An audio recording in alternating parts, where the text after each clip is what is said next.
नमस्कार दोस्तों, स्वागत है आपका मेरे YouTube चैनल पे। आज हम बात करेंगे बिहार इलेक्शन के बारे में। आज बिहार का फर्स्ट फेज़ का इलेक्शन हो गया है और आज देखेंगे कि पूरे दिन क्या हुआ। कुछ अलग अलग इंटरेस्टिंग चीज़ें हुई है आज, उसके बारे में हम डिस्कस करेंगे। और फेज़ वन में क्या लगता है क्या होगा वो सब हम डिस्कस करेंगे आज थोड़ा बहुत, और डिटेल में हम उसके बारे में बात करेंगे। तो गाइस, स्टार्ट करने से पहले प्लीज़ मेरे चैनल को सब्सक्राइब करिए और मेरे वीडियोज़ को लाइक करिए, और प्लीज़ ये अपने फ्रेंड्स एंड फैमिली को भी भेजिए और सबको बताइए कि ये चैनल को सब्सक्राइब करे और वीडियो को लाइक्स करे। तो गाइस, आज हम आगे बढ़ते हैं बिहार के साथ में। आपको भी पता है कि बिहार में आज फर्स्ट फेज का इलेक्शन था, जिसमें 125 कॉन्स्टिट्यूएंसी में आज वोटिंग हुई है, जो 18 डिस्ट्रिक्ट ऑफ बिहार का कवर होता है। ठीक है, तो उसमें काफ़ी इंपॉर्टेंट डिस्ट्रिक्ट्स भी थी, लाइक जो हमारे बिहार के अभी डेप्यूटी चीफ मिनिस्टर है सम्राट चौधरी, उनकी भी सीट आती है। तेजस्वी यादव की सीट भी थी, तेज प्रताप यादव के महुआ सीट भी थी। तो वो सब सीटों पे आज इलेक्शंस हुआ और काफ़ी इंपॉर्टेंट सीट से सारी मानी जाती है और वीआईपी सीट से मानी जाती है जो बोलते हैं।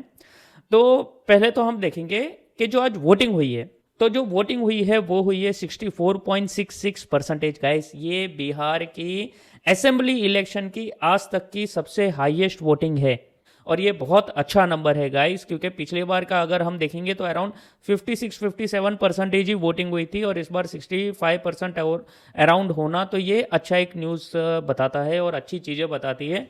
और इसमें एक बड़ा इम्पैक्ट जो बोलते हैं वो एसआईआर का बोला जा रहा है, क्योंकि आपको भी पता है जो एसआईआर हुआ था, तो एसआईआर में अराउंड 50-55 लाख वोट्स हटे थे। मीन्स किसी की डेथ हो गई या किसी के पलायन कर गए या दो जगह में से एक जगह पे किसी को सिलेक्ट करना था तो उन्होंने बिहार रखा, तो उस हिसाब से रखा, तो 50-55 लाख वोट कटे, तो वहाँ पे वोट कम हुए और यहाँ पे परसेंटेज आपका वोटिंग का बढ़ा।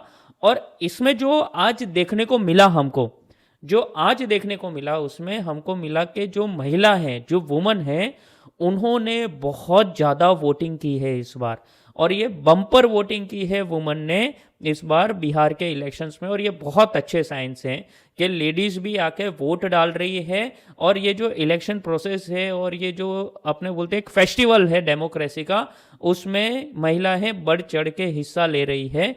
And that thing, this thing is a fantastic thing, और ये पॉजिटिव साइन है।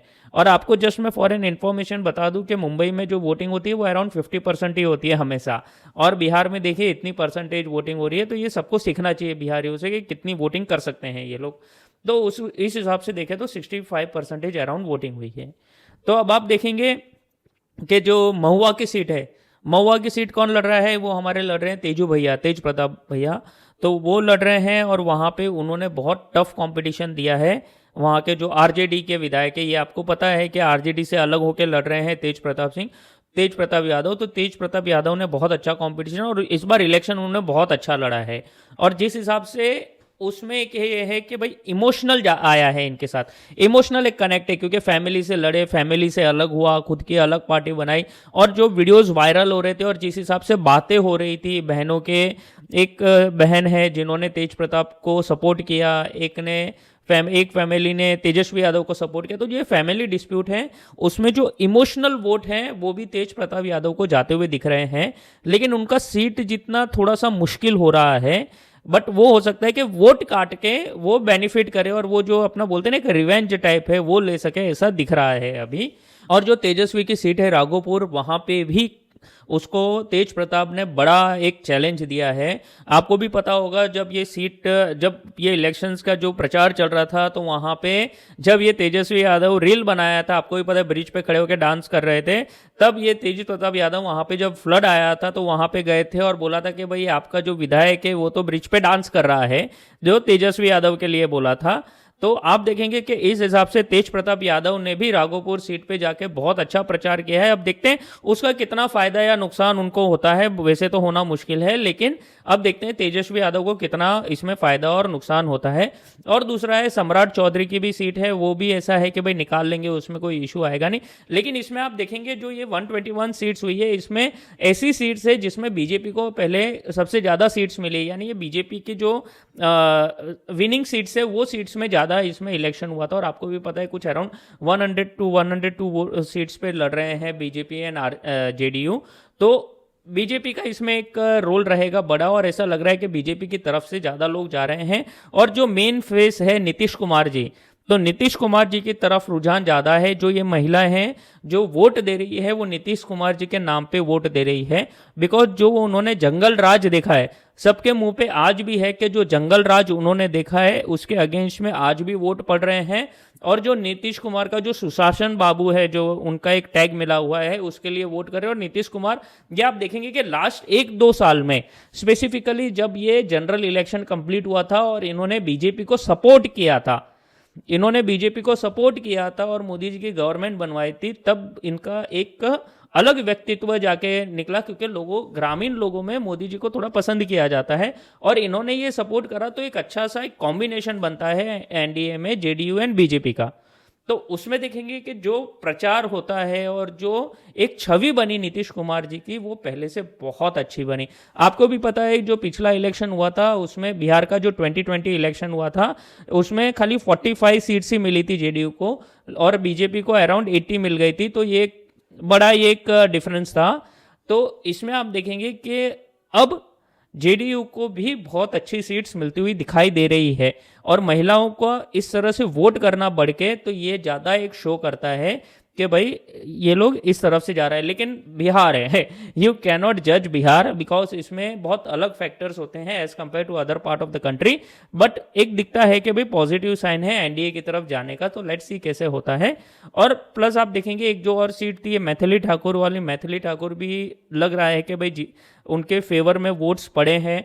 एक मिथिला की बेटी है बोलते हैं, उन्होंने एक मिथिला की लैंग्वेज का एक बड़ा नाम किया है।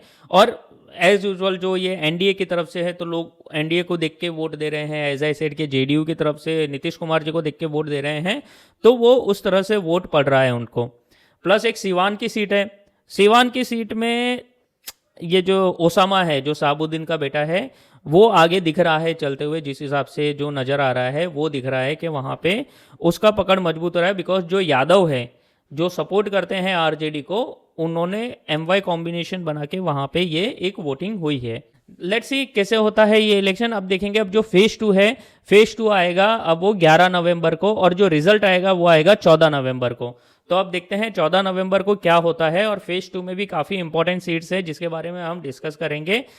और इसमें अभी जो इंटरेस्टिंग चीज़ें हुई है दोस्तों, आज क्या हुआ कि जो राकेश सिन्हा जी है, राकेश सिन्हा आपको पता है कि वो आरएसएस और बीजेपी के साथ जुड़े हुए हैं और ये एक राज्यसभा मेंबर भी रहे हुए हैं।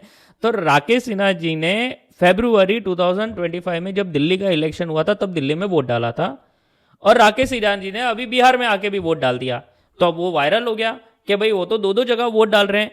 तब जाके ये सब हुआ, तो ये सब वायरल हो गया, बहुत बड़ा हल्ला हो गया। तब राकेश सिन्हा जी आए और उन्होंने बताया कि भाई मेरा जो पैतृक गाँव है वो बिहार है, और जो मेरा वहाँ पे दिल्ली में भी मैं वोट करता था, लेकिन अब मैंने फॉर्म 16 भर के, मैंने पूरा फॉर्म 16 भर के, अब मैंने फॉर्म 16 भर के पूरा शिफ्ट करा लिया। अब मैं दिल्ली का वोटर नहीं, अब मैं बिहार का वोटर हूँ। और टेक्निकली ऐसा हो सकता है, इलेक्शन कमीशन ऑफ इंडिया आपको ये अलाउ करता है कि आप एक कॉन्स्टिट्यूएंसी छोड़ के दूसरी कॉन्स्टिट्यूएंसी में जाके वोट दे सकते हैं। दोनों में वोट नहीं दे सकते, आपको एक का कैंसिल करके दूसरे में जाके वोट दे सकते हैं, और ये अलाउड है। तो अब वो दिल्ली के वोटर नहीं रहे, अब वो बिहार के वोटर हो गए हैं राकेश सिन्हा जी। तो ये आके उन्होंने ही क्लैरिफिकेशन दिया है। तो आप देखेंगे कि ऐसे काफ़ी केसेस आ रहे हैं, बीजेपी के भी काफ़ी नेताओं की वायरल हो रही है फोटो और कार्यकर्ता की। तो लोगों का कहना है कि ये एसआईआर की वजह से हुआ है कि भाई एसआईआर में जब आपके 2 जगह हैं, जैसे अब मेरा एक अहमदाबाद और मुंबई है फॉर एन एग्जांपल, मेरे 2 जगह ये बने हैं, तो अब मैं बोलूँगा, मेरे को election commission of India phone करेगा कि भाई आपको मुंबई में रहना है क्या अहमदाबाद में चाहिए, तो मैं बोलूँगा नहीं मेरे को अहमदाबाद में चाहिए, तो मेरा मुंबई का कट जाएगा और मेरा अहमदाबाद का ही रहेगा। और अगर आपको ये डिटेल में जानना है तो मैंने एसआईआर पे वीडियो बनाया था कि क्यों ये इंपॉर्टेंट है और उसमें क्या क्या डिटेल्स होती है, एसआईआर में क्या इलेक्शन कमीशन ऑफ इंडिया करता है, वो आप वीडियो जरूर देखना दोस्तों। तो आपको ये सारी चीज़ें इजीली समझ में आ जाएगी। तो होपफुली आपको जो ये मेरा डिटेल्स है वीडियो, ये आपको सही लगा होगा। और इसमें दिख रहा है कि भाई एनडीए को बढ़त है, बट देखते हैं आगे जाके क्या होता है। अभी कुछ बोल नहीं सकते as it is Bihar, but NDA का थोड़ा सा अपर दिख रहा है हाथ कि भाई वो इजीली गवर्नमेंट बना लेगी। सो लेट्स सी क्या होता है आगे जाके। तब तक के लिए दोस्तों जय हिंद, जय भारत, वंदे मातरम। और प्लीज़ मेरे चैनल को सब्सक्राइब करिए, मेरे वीडियोस को लाइक करिए and send this with your friends and family. Thank you guys, thank you very much.